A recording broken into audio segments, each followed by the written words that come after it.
পর্যন্ত নিরাপদ না।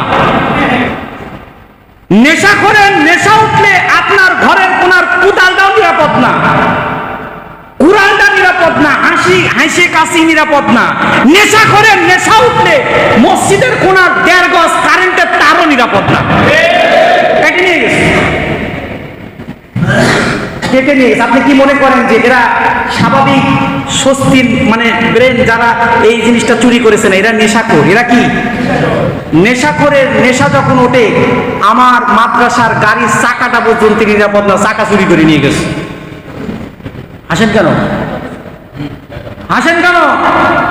আপনার ঘরে কোনো একটা রড ফেলে রাখবেন, রড থাকবে না। নেশাখোর কিন্তু বড় কিছু কিছু চুরি করে না, শীত করে না, শীতের চোর না, ডাকাত না। নেশাখোর কিন্তু ডাকাত হয় না, নেশাখোর হয় ছেঁচড়া চোর। কি চোর? কারেন্টের তার চুরি করে, বাথরুমের বদনা চুরি করে, কুড়াল চুরি করে, হাইসা চুরি করে, কাঁচি চুরি করে, এগুলো চুরি করে তারা নিয়ে আসে। এতে কি সামাজিক অবক্ষয় হয় না? আর ছেলে যদি নেশাখোর হয়, বাবার টাকা একটাও পকেটে থাকে না।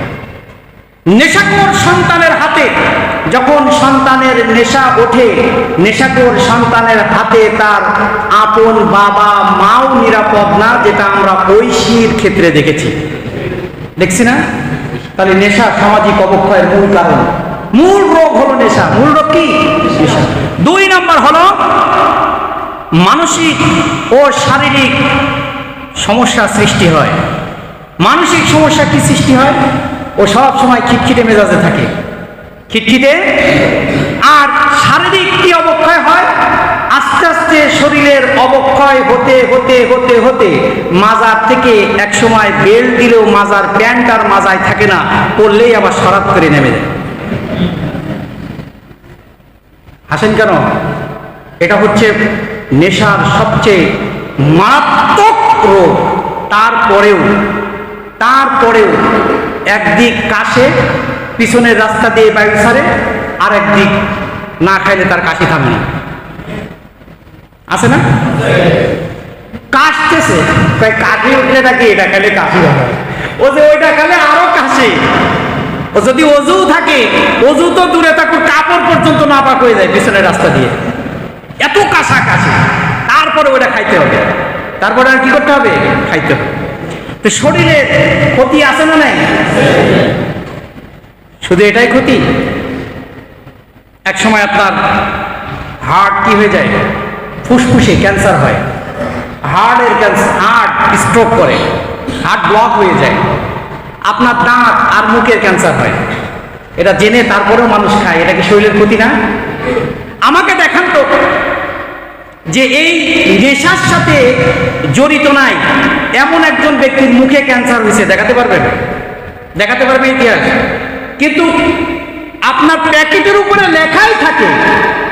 আসলে ভাই আপনার একটা কথা বলি তো, আপনাকে যদি কেউ বলে যে আমি তোমাকে 1 লাখ টাকা দিচ্ছি, 1 মুঠ গু দিলাম, এটা খাও, খাবেন?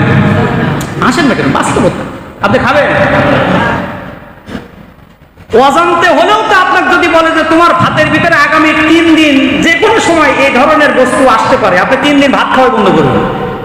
আর আপনার প্যাকেটের উপরে লেখা আছে ধূমপান স্ট্রোক ঘটায়, মৃত্যু ঘটায়, তারপরে কোন চাইতে খারাপ জিনিস আপনি খান? খায় না? দেখছে প্যাকেটের মধ্যে কিন্তু লেখা থাকে না যে ধূমপান স্ট্রোক ঘটায়, ধূমপান মৃত্যু ঘটায়, তারপরে ধূমপান ক্যান্সারের কারণ লেখা থাকে না? তারপরে খায় কিনা? একদিক দিয়ে খায়, আরেক দিক দিয়ে ক্যান্সারে কেমো দেয়। আছে না এরকম পাবলিক? শরীরের ক্ষতি ঘটায়। এই জন্য ধূমপান থেকে বা এই নেশা জাতীয় দ্রব্য থেকে বিরত থাকতে হবে। 3 নম্বর হলো অপরাধমূলক প্রবণতা বৃদ্ধি পায়। যখন বাবার পকেটে টাকা থাকে না, মায়ের ভ্যানিটি ব্যাগে কোনো টাকা থাকে না, নিজের পকেটে যখন টাকা থাকে না, তখন শহরের বিভিন্ন অলি গলিতে একবারে কিশোর বয়স থেকে দেখবেন যারা আটা খায়, বুঝেন, আটা কিনে খায়। এই যে ঢাকা শহরে একবারে অলিতে গলিতে কিশোর গ্যাং আছে। কি গ্যাং? কিশোর গ্যাং। সবগুলো নেশাখোর। সবগুলো কি? নেশাখোর। এদের টাকা জোগানোর জন্য এরা কি করে জানেন? কত পন্থা অবলম্বন করে। এর ভিতরে একটা পন্থার কথা বলি, এই যে রাতের আধারে দেশের বিভিন্ন অঞ্চল থেকে সবজি ট্রাক আসে না? আসে কিনা? কোথায় আসে? কারণ বাজার, গাজীপুর সাইনবোর্ড, তারপরে এই পাইপে বিভিন্ন জায়গায় আসে। এরা কি করে জানেন? পিছন থেকে উঠে ওই সবজির ভিতরে হাত ঢুকাই দিয়ে যতটুকু পারে বের করে ফেলে দেয়, তারপর সেগুলো ফুটাই বাসায় নিয়ে নিজে বিক্রি করে। নিজে কি করে? বিক্রি করে আটা কিনে খায়। কি কিনে খায়? আটা কিনে খায়। সন্তান যদি বাবার পকেটে না থাকে, নেশা করা হয়, তাহলে সেই সন্তান অলিতে গলিতে দাঁড়িয়ে রিক্সা চালক, কত প্রযোজক, গাড়ি চালক, বিভিন্ন জনকে অস্ত্রের মুখে জিম্মি করে মোবাইল, টাকা পয়সা নিয়ে সেগুলো অল্প দামে গুলিস্তানের পল্টনের পুরানা মার্কেটে নামমাত্র দামে বিক্রি করে দিয়ে এক হাত দিয়ে বিক্রি করে, আর এক হাত দিয়ে নেশা জাতীয় দ্রব্য কিনে তার নেশা নিবারণ করে। এটা বাস্তবতা। রাষ্ট্র এখানে উচিত ছিল যে এই প্রবণতা, এই অন্যায় অপরাধের প্রবণতা, এটাকে কমানোর জন্য রাষ্ট্রীয় আইন করা উচিত ছিল না? রাষ্ট্র কি করেছে জানেন? বিগত দিনে আমার দেশের এই রাষ্ট্র বিগত দিনে বিভিন্ন জায়গায় যদি কেউ মদের বার করতে চায়, মদের কি করতে চায়? বার বলছেন দোকান। যদি কেউ মদের দোকান করতে চায় আর কেউ যদি মদ খেতে চায়, তাহলে তাকে লাইসেন্স করতে হবে। লাইসেন্স টাকা দিয়ে লাইসেন্স করে ওপেনলি সে মদ খেতে পারে, তাকে প্রশাসন একটা কথাও বলবে না। ভাইরে, কেউ যদি ওপেনলি মদ খায়, মদের টাকা না থাকে, তার কাছে লাইসেন্স আছে, তাহলে সেই ব্যক্তি কি বসে থাকবে না অন্যায় করবে? তাহলে আমি রাষ্ট্র তাকে অন্যায় করার অনুমতি দিয়ে দিলাম, তাই দিলাম না? কিন্তু যদি কোরআন থাকতো, সুশাসন থাকতো, কারোর বাবার ক্ষমতা ছিল না যে রাতের আধারে হাজারো বারগুলো খুলে রেখে নর্তকী নিয়ে এসে নাচিয়ে মদ খাওয়ায় মাতলামি করে রাতের আধারে রাস্তা রাস্তায় মাতলামি করবে। এই ক্ষমতা বাংলার জমিনের একটা মানুষের ক্ষমতা ছিল না। আইন থাকতো কোরআনের। কিসের আইন? কোরআনের আইন যদি থাকতো, তাহলে মদ খোরকে রাসূল সাল্লাল্লাহু আলাইহি ওয়াসাল্লাম বলেছেন হাদিসের ভিতরে, যদি কোনো ব্যক্তি মদ খায় আর এই মদ খাওয়া ব্যক্তি যদি প্রমাণিত হয়, তাহলে তাকে পল্টনের ময়দানে নিয়ে কাজী ডেকে নিয়ে এসে এরকম মোটা মাপের বেতের ডান্ডা দিয়ে 40টা বাড়ি মারো পাচার করে। কার কথা? রাসূলের কথা, হাদিসের কথা। যদি কোনো ব্যক্তি কি খায়, নেশা জাতীয় দ্রব্য যদি কোনো ব্যক্তি খায়, তাহলে সেই ব্যক্তিকে ওপেনলি আইনের সুশাসন, কোরআনের আইনের সুশাসন প্রতিষ্ঠা করার জন্য কাজীকে ডেকে এনে মোটা একটা ডান্ডা দিয়ে পাশার উপরে 40টা বাড়ি মারতে বলেছে, বেত্রাঘাত করতে বলেছে। আমরা তার বিপরীতে কি করেছি? তার হাতে একটা লাইসেন্স ধরিয়ে দিয়েছি। কি ধরিয়ে দিয়েছি? যাতে করে আমার সোনার ছেলেরা এই লাইসেন্স দিয়ে মদ খেয়ে একটা নয়, দুইটা নয়, বিশ্ববিদ্যালয়ে তারা 100টা পর্যন্ত ধর্ষণ করে গলায় ফুলের মালা গ্রহণ করে। হয়েছে না এমন? বিশ্ববিদ্যালয়গুলো আজকে নেশার আখড়াখানা হয়েছে। আমাকে হয়তোবা বিশ্ববিদ্যালয়ে যারা পড়েন, পাবলিক ইউনিভার্সিটিতে, আমাকে ইন্ডিকেট করবেন, হুজুর আমাদেরকে সরাসরি বললেন, ভাই আপনি শুধু বিশ্ববিদ্যালয়ের ছাত্র নয়, আমিও একজন বিশ্ববিদ্যালয়ের ছাত্র ছিলাম। আমি সচক্ষে দেখেছি ইসলামী বিশ্ববিদ্যালয়, রাজশাহী বিশ্ববিদ্যালয়, চট্টগ্রাম বিশ্ববিদ্যালয়, এই সমস্ত বিশ্ববিদ্যালয়ে ইসলামিক ছাত্র সংগঠন আধিপত্য বিস্তার করার কারণে একটা মেয়ে রাত 12টা 1টার সময়ও বিশ্ববিদ্যালয়ের এরিয়ার ভিতরে ওপেনলি ঘুরেছে এবং সে মনে করেছে আমি ওমরের জামানায় ঘুরছি। এরপরে যখন ক্ষমতার পালাবদল হয়েছে, আধিপত্য বা বিস্তার করার প্রয়াস চালিয়ে তারা হলগুলোকে দখল করে প্রত্যেকটা হলে হলে এই ছাত্র নামের কুলাঙ্গার গুলো গাজার আড্ডাখানা বানিয়েছে। আমি বলছি গাজার আড্ডাখানা বানিয়েছে। তখন একটা মেয়ে, একটা ছাত্রী, সে সন্ধ্যার সময় বিশ্ববিদ্যালয়ের গেট দিয়ে ঢোকার সাহস পায় নাই। এদের হাত থেকে নিরাপদ না, এদের হাত থেকে কি না নিরাপদ না। আমরা কি করেছি? লাইসেন্স ধরিয়ে দিয়েছি। কি ধরিয়ে দিয়েছি? লাইসেন্স ধরিয়ে দিয়েছি। এই জন্য প্রিয় ভাইরা আমার, নেশার আরেকটি কুফল হচ্ছে যে নেশা অপরাধমূলক প্রবণতা বৃদ্ধি করে। এই জন্য যারা নেশা করেন, আপনাদের কাছে উদাত্ত আহ্বান জানাই যে নেশাকারীর উপরে আল্লাহ কি দিয়েছেন? লানত দিয়েছেন। 10 শ্রেণীর ব্যক্তির উপরে আল্লাহ সরাসরি অভিশাপ দিয়েছেন। সারা জীবন যদি নেশা করে নামাজ পড়েন, যাকাত দেন, রোজা রাখেন, হজ করেন, কোনো দিন আপনার কোনো আমল আল্লাহর দরবারে কবুল হবে না। অভিশাপ দিয়েছে কে? জোরে বলেন, কে অভিশাপ দিয়েছে? আল্লাহ অভিশাপ দিয়েছেন যেখানে, সেখানে আর তো কোনো লাইসেন্স পাওয়ার দরকার নাই। লাইসেন্স দিয়েছেন কে?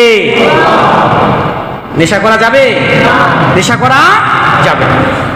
4 নম্বর হলো অর্থনৈতিক ক্ষতি, হয় না? নেশা কিনতে কি টাকা লাগে না? টাকা লাগে। তাহলে নেশা কিনতে টাকা লাগলে সেই টাকাটা ইনকাম কে করে বলেন তো? যারা নেশা করে সেই করে, অথবা তার স্ত্রী করে, অথবা তার সন্তান করে, অথবা তার বাবা করে, তাই না? ছেলে করলে তার বাবা করে না অমুক করে। অথবা যদি না হয় তাহলে আগের কাজটা বাবাও করে না, মাও করে না, সন্তান করে না, স্ত্রী করে না, তাহলে নেশা করতে টাকা তো লাগবে, তখনই অপরাধ বেড়ে যায়। তখনই কি বেড়ে যায়? কারণ যারা নেশা করে, নেশা যদি ওঠে, আমি গত জমায় বলেছিলাম রিহাবিলিটেশনে যে দেখবেন যে যারা নেশা করে তাদেরকে তো নেশা দেওয়া হয় না, ওখানে ট্রিটমেন্ট করা হয়, মাদকাসক্ত নিরাময় কেন্দ্র, যেখানে মাদক যারা আসক্ত তাদের মাদক থেকে নিরাময় করা হয়। তো সেখানে যখন নেশা দেওয়া হয় না, তখন তাদের হাত পা গুলো মির্গি রুগীর মতো এরকম খিসে আসে, নেশা যখন তাদেরকে দেওয়া হয় না। এই নেশা করে যদি আপনি ছেড়ে দেন, তাহলে ওয়ার্ল্ডে একটা চ্যাম্পিয়নশিপ একটা খেলা আছে, দেখবেন যে আপনার বিশাল বিশাল ষাঁড় ময়দানের ভিতরে ছেড়ে দেয়, আর মানুষ থাকে ময়দানের ভিতরে। ওই অথবা ষাঁড়ের পিঠের উপরে মানুষ থাকে আর ষাঁড়কে ছেড়ে দেয়। তখন যতক্ষণ পর্যন্ত ওই খেলোয়াড় ষাঁড়ের উপরে টিকে থাকতে পারবে, যে বেশি থাকতে পারবে সে চ্যাম্পিয়ন। কিন্তু ওই ষাঁড়টা প্রচন্ড খেপাইতে, যাকেই সামনে পাবে তাকেই মনে করেন ওর যে 2টা তলোয়ার আছে না, ভোজালি, একেবারে সামনে পাইলে ওটারে খুঁজে ছেড়ে দিবে। পাগল না ওইটা? ওর মস্তিষ্ক ঠিক আছে? ওরে নেশা খাওয়ায় পাগল করা হয়। এই যে আমরা আফিম খাই, এই আফিম আগে কি করতো জানেন? বা ইয়াবা খাই, এই ইয়াবা কি করতো আগে জানেন? ইয়াবা দিয়ে কি করতো? ইয়াবা দিয়ে মিয়ানমারে পাহাড়ে ঘোড়াকে উঠানোর জন্য, যোদ্ধাদের ঘোড়াকে পাহাড়ে উঠানোর জন্য, এই ঘোড়াকে পাগলাটে মনোভাব, আত্মবিশ্বাস বা তার শক্তি বলবর্ধক বৃদ্ধি করার জন্য তাকে ইয়াবা খাওয়ানো হতো। কথা বুঝতে পেরেছেন? কোথায়? মিয়ানমারের পাহাড়গুলোতে উঠানোর জন্য। তো ওই যে ষাঁড়টা, ওই ষাঁড়কে এই জাতীয় নেশা জাতীয় দ্রব্য খাওয়ানো হয়, সে পাগল মস্তিষ্কই হয়ে যায়, যাকেই সামনে পায় তাকে কি করে? আক্রমণ করে। তো ওই যে নেশা নিরাময় কেন্দ্রে যে নেশাখোর বাচ্চাটারে আপনি দিয়ে আসছেন মাদকাসক্ত নিরাময় কেন্দ্রে, ওর যখন নেশা ওঠে, ওই নেশাখোর ব্যক্তি যদি ওইখানে না থেকে বাহিরে থাকে, ওই পাগলা ষাঁড়ের চাইতেও বেশি পাগল হয়ে যায়। কথা বুঝতে পেরেছেন? এই জন্য সে রাত 1টার সময় হলেও তার তো ঘুম নাই, তার কাছের মানুষ কার কাছে টাকা চাইলে পাওয়া যাবে, তার কাছে ফোন দিয়ে বলে যে আমার বউটা খুব অসুস্থ, দোস্ত টাকা লাগবে। কিন্তু বউ অসুস্থ না, কেউই অসুস্থ না, বউরে মেরেও ফেলে, আবার অসুস্থ করে, মাকেও মেরে ফেলে অনেক সময়। সেই ব্যক্তি তো জানে না, সে বিশ্বাস করে যত দ্রুত সম্ভব বিকাশে যা থাকে তাই দেয়, টাকা পাওয়ার সাথে সাথে নেশা খুঁজে বেড়ায়। নেশাখোর ব্যক্তি, নেশাখোর ব্যক্তি রাতে ঘুমায় না। রাতে কি করে না? ঘুমায় না। নিশাচর প্রাণীর মতো রাতের বেলা এদিক ওদিকে ছুটে ছুটে বেড়ায়, ঘুরে বেড়ায়। কারণ সভ্য জাতি, সভ্য ব্যক্তি রাতের বিছানা রেখে কখনো রাস্তায় ঘুরতে পারে না। সভ্য জাতির সভ্য ব্যক্তি রাতের বিছানা রেখে কখনো দোকানে থাকতে পারে না। কারণ বিশ্বনবী বলেছেন, সুস্বাস্থ্যের অধিকারী যদি হতে চাও, রাতের অগ্রভাগে এশার নামাজ পড়ে ঘুমিয়ে যাও, শেষ ভাগে তাড়াতাড়ি উঠে আল্লাহর সামনে তাহাজ্জুদের জন্য দাঁড়িয়ে যাও। আর আমরা কি করি? রাত 12টা 1টা পর্যন্ত দোকানে ইচ্ছে মতো ভলিউম দিয়ে, সাউন্ড দিয়ে টিভি দেখি। পাশের বাসার আরামের ব্যক্তিরা যারা তাহাজ্জুদের নামাজ পড়বে, কোরআন পড়বে, তাদেরও অনেক সময় বিঘ্ন ঘটে। করি না এটা? তো প্রিয় ভাইরা আমার, অর্থনৈতিক ক্ষতি, শুধু এই অর্থনৈতিক ক্ষতি ওই ব্যক্তিরই হয় না, এই রাষ্ট্রেরও অর্থনৈতিক ক্ষতি হয়। এই জন্য যারা নেশাগ্রস্ত, নেশার সাথে জড়িত, মেহেরবানি করে আপনাদের কাছে উদাত্ত আহ্বান জানায়, বিশেষ করে যুব সমাজ আজকে ধ্বংসের দ্বার প্রান্তে চলে গেছে। যুবকদেরকে বলছি, স্কুল বলেন, কলেজ বলেন, মাদ্রাসা বলেন, ভার্সিটি বলেন, আপনি যেখানেই যাবেন, যুবকদেরকে আমি করজোর মিনতি করে বলছি, বাবা এটা হারাম, আল্লাহর পক্ষ থেকে হারাম। আল্লাহ 3 ধাপে এটাকে হারাম করেছেন। বিশ্বনবী সাল্লাল্লাহু আলাইহি ওয়াসাল্লাম বলেছেন ওরে বেত্রাঘাত করো, আল্লাহ বলেছেন ওর উপর আমি লানত দিলাম। সুতরাং যুবক ভাইরা আমার, তোমাদের কাছে মিনতি করে বলি, অতীত যুগে যুবকরা ইসলামের জন্য কি অবদান দিয়েছে, কি করেছে, এখান থেকে শিক্ষা নাও। মাদক ছেড়ে দাও, মাদককে ছেড়ে দাও, কারণ এটা কোনো উপকারে আসে না। এটা তোমার ক্ষতি করবে, তোমার ক্ষতি করবে, তোমার পরিবারের ক্ষতি করবে, তোমার সমাজের ক্ষতি করবে, রাষ্ট্রের ক্ষতি করবে। তুমি রাষ্ট্রের সম্পদ না হয়ে তুমি রাষ্ট্রের একটা বোঝায় পরিণত হয়ে যাবা। এজন্য একটু সাবধান হয়ে যাবে। 5 নাম্বার হলো সামাজিক মর্যাদা ও সম্মান হারিয়ে ফেলে। কোনো নেশাখোর ব্যক্তিকে কেউ চেয়ার ছেড়ে দেয় না, দেয়। যদি কোনো মাতাল কোনো জায়গায় যায়, সে যতই অর্থ সম্পদ হোক না কেন, তাকে চেয়ার ছেড়ে দেয় না। আর যাইতে হোক, মাতালকে কেউ চেয়ার ছেড়ে দিতে চায় না। এজন্য সামাজিক মর্যাদা কি হয়ে যায়, হারিয়ে যায়। সুতরাং নেশার সাথে যারা জড়িত, এগুলো হচ্ছে নেশা সামাজিকভাবে তাদেরকে কুফল সৃষ্টি করে দেয়। আল্লাহ তাআলা আমাদের সকলকে তৌফিক দান করুক, সবাই বলি আমিন। প্রিয় ভাইরা আমার, আমি ছোট্ট করে আরেকটা বিষয় নিয়ে এসেছি, সেটা হচ্ছে সিগারেট আর জর্দার বিষয়। হুজুর, আপনার বক্তব্যটা কি? অনেকে এটা শুনতে চেয়েছেন না? সিগারেট জর্দার বিষয়ে ইসলাম কি বলেছে? কারণ মদ তো খেতে অনেক টাকা লাগে, সিগারেট খেতে বেশি টাকা লাগে না, জর্দা খেতে বেশি টাকা লাগে না। মানুষ প্রায় এদেশের 70% মানুষ এই দুইটার সাথে কোনো না কোনো ভাবে জড়িত, জড়িত না? হয় সে সিগারেট খায়, না হলে সে জর্দা খায়। আমি পানের কথা বলছি না কিন্তু, কারণ পানের ম্যাটেরিয়াল আরো আছে, চুন আছে, সুপারি আছে, আছে না, মশলা আছে, এগুলো আছে। আমি ওটা বাদ দিয়ে আমি সরাসরি জর্দার কথা বলছি। আমি পানের বিরুদ্ধে কথা বলছি না, আমি কিসের বিরুদ্ধে কথা বলছি? জর্দা। আমি পানের বিষয়ে কথা বলছি না, আমি জর্দার বিষয়ে কথা বলছি। তো সিগারেট আর জর্দা, এই বিষয়ে আপনার মতামত কি, আমার মতামত কি, কোরআন কি বলেছে এই বিষয়ে আপনি একটু বললে মনে হয় ভালো হতো, নাকি বলবো? যারা সিগারেট খান মাথাটা নিচু হয়ে গেছে না, যারা জর্দা খান মাথাটা নিচু হয়ে গেছে, শুনে নেন ইসলাম কি বলেছে। যেটা বলেছে মেনে নেব তো? যারা সিগারেট খান, মসজিদে এসেছেন ইসলামের জন্য, আল্লাহর জন্য, আল্লাহর জন্য, ইসলামের জন্য, আল্লাহ যেই বিধান দিয়েছে আজকে, যা আমি বলবো মেনে নেবেন ইনশাল্লাহ? মানার প্রবণতা আছে ইনশাল্লাহ? শুধু সিগারেট খাওয়া না, যারা জর্দা খান, সিগারেট খোর, জর্দা খোর যারা খান না, যদি আল্লাহ আপনাদেরকে যেই বিধান দিয়েছে সবাই মেনে নেব ইনশাল্লাহ? কার জন্য মানবো? সবাই বলছেন তো? 1 নাম্বার হলো প্রমাণিত ক্ষতি কি কি হয়, এটার ক্ষতি আছে কিনা, সাইড ইফেক্ট আছে কিনা। প্রমাণিত ক্ষতির ভিতরে হয় 1 নাম্বার হচ্ছে ফুসফুসের ক্যান্সার। আপনি সিগারেটের একটা নিকোটিন আছে, আছে না?